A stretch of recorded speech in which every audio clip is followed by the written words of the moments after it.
Hi Shubha. ನೋಡ್ ಪೃಥ್ವಿ, ನನ್ mood ಸರಿ ಇಲ್ಲ, ದಯವಿಟ್ಟು ಮಾತಾಡ್ಬೇಡ. ಏನಾಯ್ತು?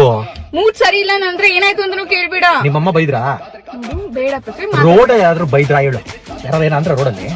ನೋಡ್ ಪೃಥ್ವಿ, ನನ್ ಜೊತೆ ಮಾತಾಡ್ಬೇಡ. ನನ್ ಮೂಡ್ ಸರಿ ಇಲ್ಲ, ಖರಾಬ್ ಆಗಿದೆ ಅಂತ ಹೇಳ್ತಾ ಇದೀನಿ. ಇವಾಗ ಏನಾದ್ರು ನಾನು ನಿನ್ ಜೊತೆ ರಿಲ್ಯಾಕ್ಸ್. ಅಲ್ಲ, ಏನು ಕೇಳ್ಬೇಡ ಅಂದ ತಕ್ಷಣ ಏನು ಕೇಳೋದೇ ಅಲ್ವಾ ನೀನು? ನೀನೇ ತಾನೇ ಏನು ಕೇಳ್ಬೇಡ ಅಂದೆ. ಅಲ್ಲ, ನೀನ್ ಫ್ರೆಂಡ್ಸ್ ಜೊತೆ ಟ್ರಿಪ್ ಹೋಗ್ಬೇಕಾದ್ರೆ ನನ್ನ ಹತ್ರ ಬಂದ್ಬಿಟ್ಟು 10-15 ಸರಿ ಬೇಡ್ಕೊಂತೀಯ. ಇವಾಗ ನಿನ್ಗೆ 3-4 ಸರಿನೇ ಸಾಕಾಗೋಯ್ತು ಅಲ್ವಾ? ಹೇಳು, ಸಾಕಾಗೋಯ್ತಾ? ಶುಭ, ಒಂದ್ ಕೆಲ್ಸ ಮಾಡ್ಲಾ? ನಾನು ಹೋಗ್ಬಿಟ್ಟು ಯಾವ್ದಾರ ಬಂಡೆಗೆ ತಲೆ ಚಚ್ಕೊಬಿಡ್ಲಾ? ಇಲ್ಲ ರೈಲ್ವೆ ಟ್ರ್ಯಾಕ್ ಮೇಲೆ ಹೋಗಿ ಮಲ್ಕೊಬಿಡ್ಲಾ? ಇಲ್ಲ ಫ್ಲೈಟ್ ಇಂದ ಎಗ್ರಿಬಿಡ್ಲಾ? ಇಲ್ಲ BMTC ಬಸ್ ಇಂದ ಎಗ್ರಿಬಿಡ್ಲಾ? ಇಲ್ಲ ಈ ಕಾರಿಂದ ಎಗ್ರಿಬಿಡ್ಲಾ? ಇವಾಗ ಪೃಥ್ವಿ, ಏನಾಯ್ತು ನಿನ್ಗೆ? ಹಲೋ, ಸಾರಿ ಕೇಳಿವಾಗ ನನ್ನ ಹತ್ರ. ಸಾರಿ ಶುಭಾ, ಸಾರಿ. ಏನ್ ಹಂಗೆ ಸಾರಿ ಅಂತ ಕೇಳ್ತಾ ಇದ್ದೆ? ಪ್ರೀತಿಯಿಂದ ಕೇಳಕ್ಕಾಗಲ್ಲ ನಿನ್ಗೆ ಸಾರಿ ಅಂತ? ಪ್ರೀತಿಯಿಂದ ಕೇಳು. ಪ್ರೀತಿಯಿಂದ ಸರಿ ಕೇಳ್ಬೇಕು ತಾನೆ ನಿನ್ಗೆ? ಹೌದು. ಕುಡಿ. ಏನ್ ಮಾಡ್ತಾ ಇದ್ಯಾ? ಹಲೋ ಪ್ರೀತಿ.